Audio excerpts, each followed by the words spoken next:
하나님께서 오늘 우리에게 주시는 말씀은 여호수아서 4장 1절에서 24절 말씀입니다. 봉독은 1절에서 9절까지만 하겠습니다. 온 백성이 모두 요단강을 건넜을 때 주님께서 여호수아에게 말씀하셨다. 너는 백성 가운데서 각 지파마다 한 사람씩 12사람을 뽑아서 세워라. 그리고 그들에게 제사장들의 발이 굳게 선 그곳 요단강 가운데서 돌 12개를 가져다가 오늘 밤 그들이 머무를 곳에 두라고 하여라.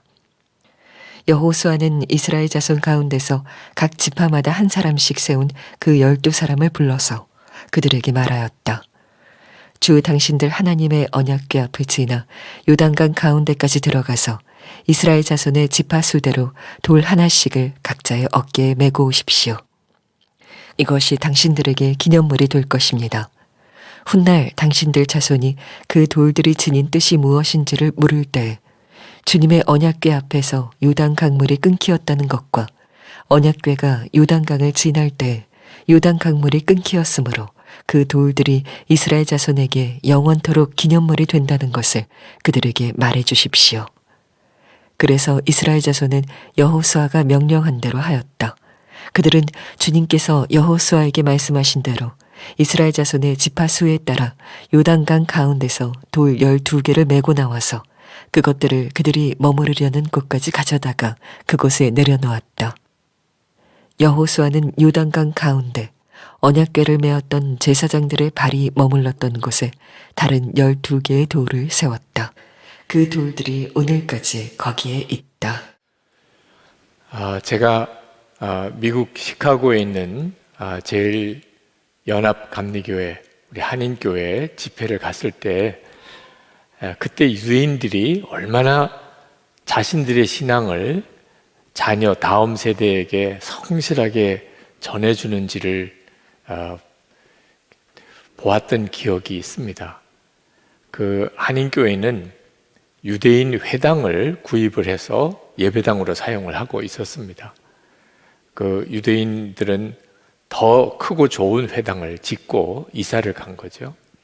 그런데 해마다 그 한인교회에 파른 그 옛날 회당에 자녀들 데리고 그 부모와 선생님들이 와서 한 3일 정도를 수련회를 거기서 하는 겁니다. 그러면서 그 회당이 지어질 때 일들, 그리고 그 회당과 관련된 여러 가지 사람들의 이야기들을 들려주는 거예요. 감동을 받았습니다. 부모 세대가 당신들이 신앙생활을 하면서 또 미국에서 정착하는 과정에서 하나님의 놀라운 은혜와 또 하나님의 도우심, 역사하심을 하나하나 자녀들에게 다 가르치고 전해주는 일, 그 일을 그렇게 성실하게 하는 거예요. 유대인들이 그냥 유대인이 되는 게 아니구나 하는 생각이 들었습니다. 이 일을 하나님께서 지금 이스라엘 백성들에게 하고 계신 거예요. 하나님은 이스라엘 백성들을 도무지 건널 수 없는 요단강을 물이 끊어지게 하시고 그 요단강을 건너게 하셨습니다. 근데 하나님은 단지 이스라엘 백성을 요단강 건너게만 하신 게 아니었던 거예요. 이스라엘 백성들에게 지시하기를 12지파가 한 사람씩 택하여 그 요단강 안에 있는 돌, 아직 제사장들이 여호와의 언약궤를 메고 요단강 가운데 서 있기 때문에 물이 끊어진 상태입니다. 그 큰 돌을 하나씩 메고 나와서 요단강 동쪽편에 기념비를 세우라는 겁니다. 우리가 요단강을 믿음과 순종으로 건넜다 하는 기념비를 세우라는 거예요. 그래서 그들이 그렇게 합니다. 요단강 안에 그 제사장이 서 있는 바로 그 자리에 우선 12돌을 세워 기념비를 세웁니다. 그러나 그건 누구도 볼 수가 없는 거죠. 이제 요단강 물이 흐르기 시작하면. 그리고 또 하나 요단강 건너편에 길갈에다 요단강을 건넌 기념비를 세웁니다. 하나님이 이렇게 하신 이유는 기억하게 하시기 위해서 그렇습니다. 이스라엘 백성이 오직 하나님을 믿는 믿음과 그리고 순종함으로 도무지 건널 수 없는 요단강이 물이 끊어지고 그 강을 건넜음을 기억하는 겁니다. 그들이 이제 가나안 땅을 정복을 해야 합니다. 그 가나안 땅을 정복하는 과정에서 그들에게 필요한 것은 단순히 요단강을 건넌 것만 아니고 우리가 요단강을 건넜다는 사실에 대한 끊임없는 기억, 믿음이었어요. 하나님이 특별히 중요하게 생각한 것은 그 요단강을 건너는 실제적인 그 자리에 있지 않았던 이제부터 태어날 후손들, 그들에게 요단강을 건넜다는 사실에 대한 분명한 기억을 하게 해주라는 거예요. 6절, 7절에 이렇게 말씀하십니다. 이것이 당신들에게 기념물이 될 것입니다. 훗날 당신들 자손이 그 돌들이 지닌 뜻이 무엇인지를 물을 때 주님의 언약궤 앞에서 요단강 물이 끊기었다는 것과 언약궤가 요단강을 지날 때에 요단강 물이 끊기었으므로 그 돌들이 이스라엘 자손에게 영원토록 기념물이 된다는 것을 그들에게 말해 주십시오. 이스라엘 백성들이 요단강을 건널 때 그들은 정말 놀라고 충격이었을 겁니다. 세상에 어떻게 그런 일이 일어나냐 말입니다. 그 넘실대는 요단강 물이 그냥 다 끊어져 버리고 그 요단강을 200만이 넘는 이스라엘 백성들이 그냥 걸어 건너간 겁니다.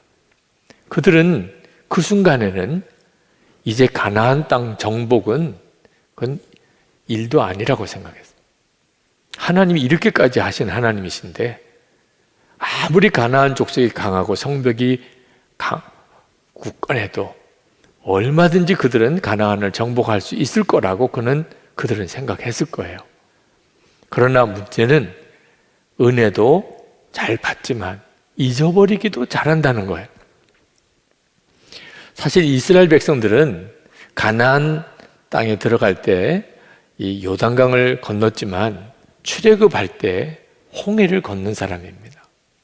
홍해를 건넌 것과 가나안 땅을 요단강을 건넌 것은 비교가 안 될 정도의 규모예요. 홍해는 바다입니다. 근데 그 바다가 물이 끊겨진 게 아니고 그들의 눈앞에서 한순간에 쫙 갈라져 버렸습니다. 그리고 그들이 그 홍해 바다 밑 길을 걸어 지나갔습니다.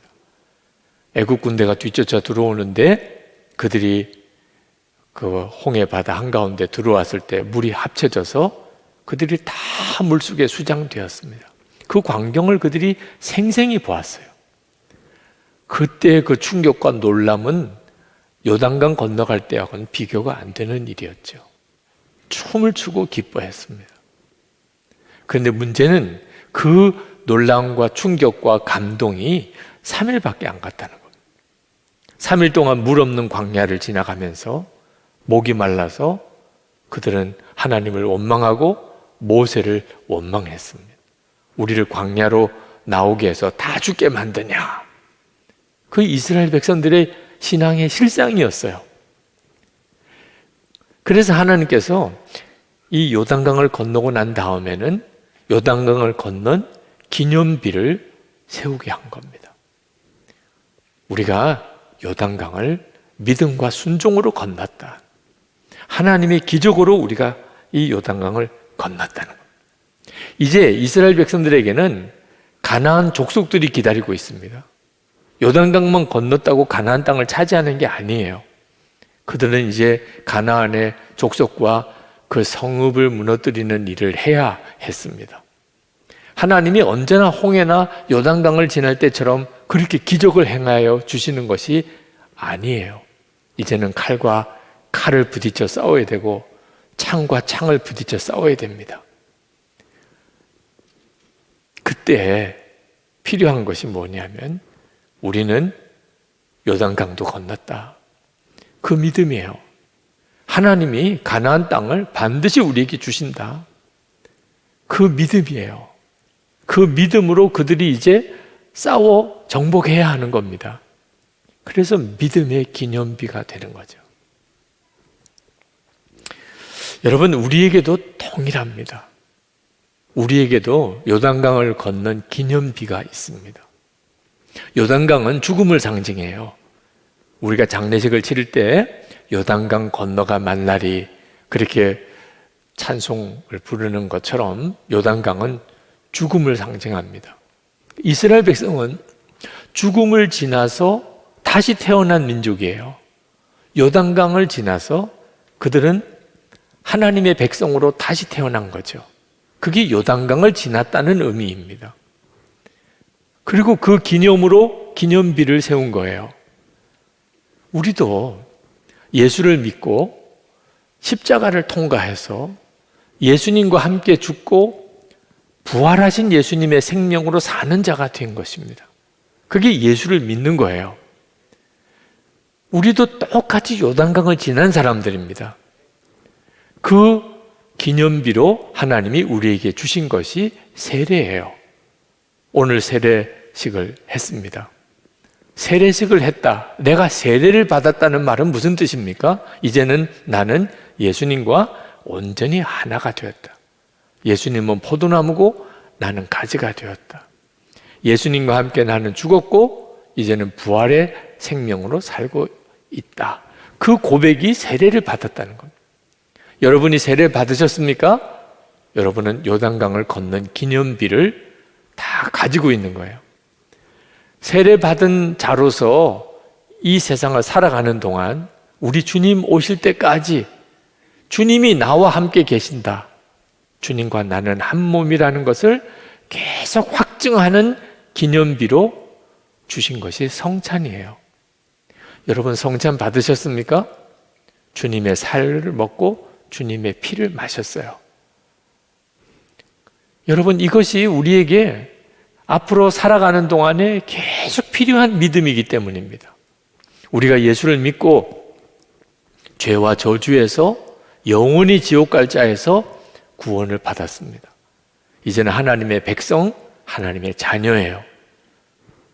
그러나 실제로 우리의 믿음의 삶 속에는 계속된 연단과 시험이 있습니다.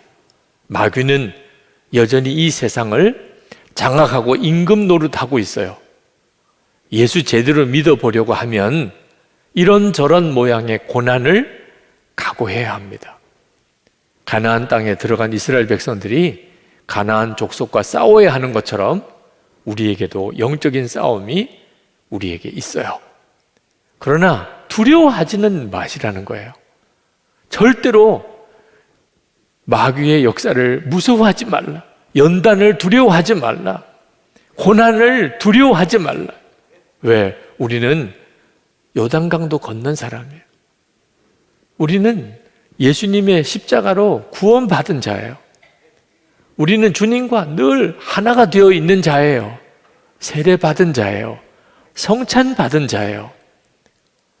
그 믿음으로 모든 문제를 다시 보라는 겁니다.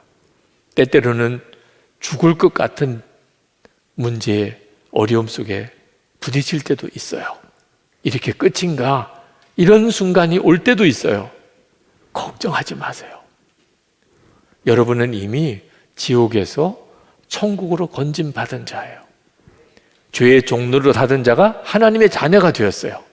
하나님은 여러분의 아버지세요. 예수님은 이미 여러분 안에 계세요. 그 점을 항상 확인하라는 겁니다. 그래서 믿음의 기념비가 필요한 거예요. 그리고 여러분의 삶 자체가 다른 사람들에게 믿음의 기념비가 된다는 사실도 명심해야 돼요.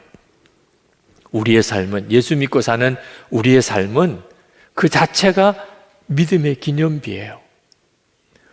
교회적으로도 그렇습니다. 저희 교회는 2월에 교회 사랑 주일을 지킵니다. 2월 지키는 교회 사랑 주일은 우리 교회의 믿음의 기념비예요. 우리 교회도 요단강을 건넌 것과 같은 사건이 있었어요. 교회가 다 무너지고 이제 끝장나는 것 같은 상황이 있었어요. 이 예배당을 짓는 과정에서. 다 끝난 줄 알았어요. 다들 못 헤어난다고들 말들 했어요. 떠난 사람도 많았어요. 남은 사람들은 눈물밖에 없었어요. 그때 여전히 하나님은 하나님, 살아계신 하나님, 우리를 살릴 분은 주님이신 것을 믿고 기도했어요. 그리고 하나님께서 우리를 그 기가 막힌 수렁에서 건져내셨어요. 우리를 구원하셨어요. 우리에게는 실제로 요단강을 건넌 분명한 체험이 있어요.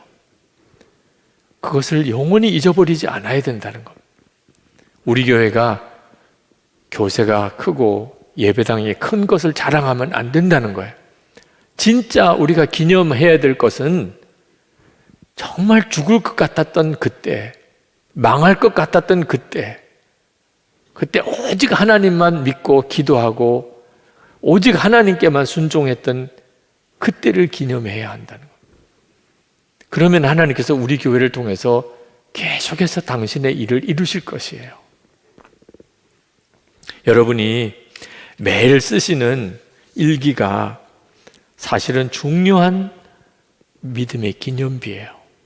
예수님과 동행일기라고 이름을 붙였습니다. 우리가 예수님으로 인하여 영원히 멸망당할 자에서 건짐을 받았어요. 그게 끝이 아닙니다. 우리는 예수님과 동행하는 놀라운 삶을 살게 되었어요. 그 기록이 예수동의 일기예요. 저는 정말 믿음의 사람들의 일기를 통하여 큰 은혜를 그리고 엄청난 믿음을 도전을 받았어요. 웨슬리 목사님의 일기, 조지 밀러 목사님의 일기, 이용도 목사님의 일기. 하나님을 믿는 사람은 이런 삶을 사는 거구나. 그들의 삶 속에는 이런 일들이 있었구나. 저 자신의 삶을 믿음으로 살아가는데 얼마나 큰 힘이 되었는지 모릅니다. 프랭크 루박 선교사님의 일기를 통해서 하나님을 바라보면서 살면 실제로 하나님과 동행하는 삶을 살 수 있는 거구나. 그 강력한 도전을 받았어요. 그래서 저도 그렇게 살고 우리 교우들에게도 주님과 동행하는 일기를 쓰며 살게 해드린 거죠. 성도의 삶은 그 자체가 믿음의 기념비예요. 저희 할아버님께서는 6.25 전쟁 때 순교하셨어요. 저희 할아버님의 순교 이야기가 감리교 신학대학교 출판부에 나온 6.25와 감리교의 순교자, 한국 감리교의 순교자라는 책에 3페이지 정도 실려 있습니다. 저에게 있어서는 저희 할아버님의 순교 기록은 중요한 믿음의 기념비가 되는 거죠. 그러나 저는 저희 할아버님의 그 순교했던 것보다 성도들의 예수님과 동행하는 삶이 더 중요하다고 저는 그렇게 믿습니다. 우리가 순교해야 될 때가 오면 그러면 순교해야죠. 그러나 순교의 축복은 아무에게나 주어지는 게 아닙니다. 여러분이 순교하고 싶다고 순교하는 게 아닙니다. 순교하는 일도 은혜 받은 사람만 하는 거예요. 그러면 대부분의 기독교인들은 어떻게 합니까? 여러분, 죽음으로 순교하는 것만 있는 게 아닙니다. 살아있는 순교자가 있어요. 우리는 다 순교신앙으로 사는 사람들입니다. 나는 죽고 예수로 사는 믿음이에요. 이 믿음이 순교신앙이에요. 우리의 매일매일의 삶이 그렇습니다. 예수로 인하여 구원받은 우리는 나는 죽고 예수로 사는 거예요. 여러분이 그 삶을 실제로 매일 살아가는 기쁨이 있어야 돼요. 그걸 실제로 여러분들이 기록해야 합니다. 목사님, 제 삶에는 그런 기가 막힌 일들, 요단강이 갈라지는 것 같은 기적 같은 일들이 제 삶에는 없습니다. 그저 늘 평범한 일들밖에 없어요. 잘 몰라서 하시는 이야기예요. 여러분이 정말 기록해야 될 믿음의 기념비가 되는 것은 기적을 쓰는 게 아닙니다. 어떤 놀라운 성공을 거기다 기록하라는 게 아니에요. 진짜 기적 중의 기적은 예수님과 동행하는 삶을 산다는 거예요. 여러분의 진짜 초점은 예수님에게 있는 겁니다. 여러분이 밥을 먹어도, 누구를 만나도, 혹시 그냥 길을 걸어가도 이제는 예수님과 함께 사는 거예요. 이것이 기적 중의 기적이에요. 예수를 믿고 우리가 누리는 가장 놀라운 일이에요. 그 속에 하나님의 역사가 있는 거예요. 길갈에 세운 요단강을 건넌 기념비의 그 돌은요, 요단강 한복판에 있었던 돌이에요. 멋있는 돌, 그런 의미가 아닙니다. 요단강 한복판에 있었기 때문에 의미가 있는 거예요. 여러분에게 있어서의 믿음의 기념비는 힘들고 어렵고 답답한 그 현실 속에서 주님과 동행했다는 것, 그게 핵심인 거예요. 그러면 아주 훌륭한 거예요. 2005년 우리 교회 예배당 공사가 2005년에 끝납니다. 그래서 2006년 봄에 이제 예배당 공사가 완전히 마무리가 되는데 2005년 추수감사절이 왔을 때예요. 제가 교회 목사로서 성도들에게 올해 추수감사절을 우리가 마음을 다해서 하나님께 감사합시다, 그렇게 말할 용기가 안 생기더라고요. 왜? 그때 정말 어렵게 예배당 공사가 마무리되고 있었어요. 성도들은 이 마무리 공사를 위해서 할 수 있는 모든 것을 다해서 헌금도 했습니다. 자, 그런데 추수감사주일이 온 거예요. 무슨 감사주일 헌금을 할 여력이 또 있겠어요? 올해는 그저 그냥 절기의 하나로 지나지 성도들에게 추수감사주일을 힘있게 지키자고 말하기가 어렵겠다, 그런 생각이 들었었어요. 근데 그때 하나님께서 저에게 내가 예배당 공사를 다 마무리하느라고 고생하고 교인들도 애를 쓰고 있지만 한 가지 놓친 게 있다는 거예요. 깜짝 놀랐어요. 뭘 놓쳤나? 감사를 놓쳤다는 거예요. 그때서야 제가 소스라치게 놀랐어요. 정말 힘에 버거운 공사를 마무리를 했습니다.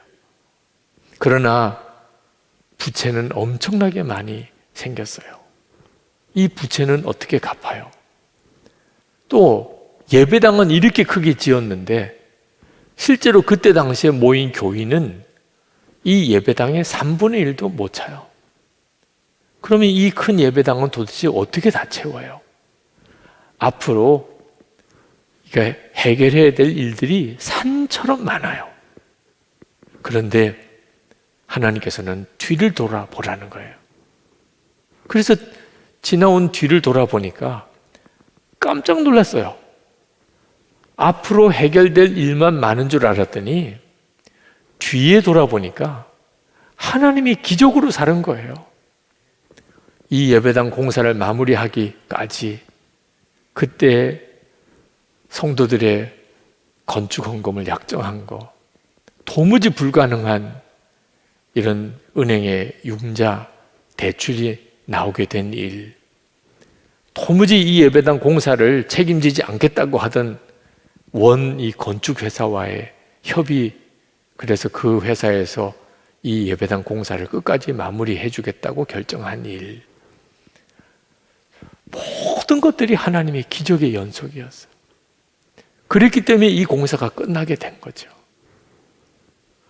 그보다도 더 제가 마음에 놀라운 것은 온 교우들이 나는 죽고 예수로 산다, 십자가 복음을 분명하게 붙잡은 거예요. 제가 그동안에 목회하던 교회에서 십자가의 복음은 나는 죽고 예수로 사는 겁니다, 그렇게 설교를 해도 그렇게 간절함으로 받아들여 주는 교회는 그렇게 없었어요.